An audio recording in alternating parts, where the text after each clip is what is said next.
Hello audience, টেকোভাইলের পক্ষ থেকে আপনাদের সবাইকে স্বাগতম। আজ আমি দেখাবো কিভাবে আপনার পিসিতে একাধিক ক্রোম ব্রাউজার ইউজ করবেন এবং এটার সুবিধাগুলো কি কি। তো চলুন শুরু করি।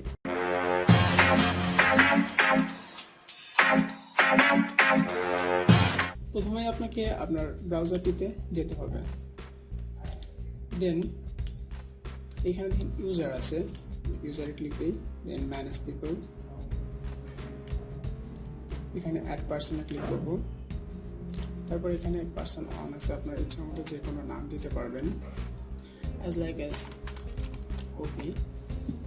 দেন এখান থেকে একটা আইকন চুজ করতে হবে, একটা আইকন দিলাম। দেন সেভ।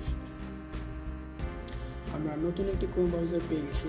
তো এই ব্রাউজারটি থেকে আমরা কী সুবিধাগুলো পাবো? প্রথমেই বলেছি নতুন একটি ব্রাউজার, সো এখানে আপনি আগের থেকে ফাস্ট ব্রাউজ করতে পারবেন, অর্থাৎ আগের ব্রাউজারটি থেকে ফাস্ট। কারণটা হচ্ছে এখানে কোনো কুকি থাকতেছে না, কোনো পাসওয়ার্ড থাকবে না, সেই কোনো হিস্টোরি থাকবে না।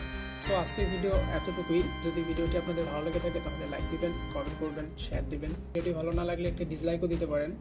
Subscribe must. টাটা।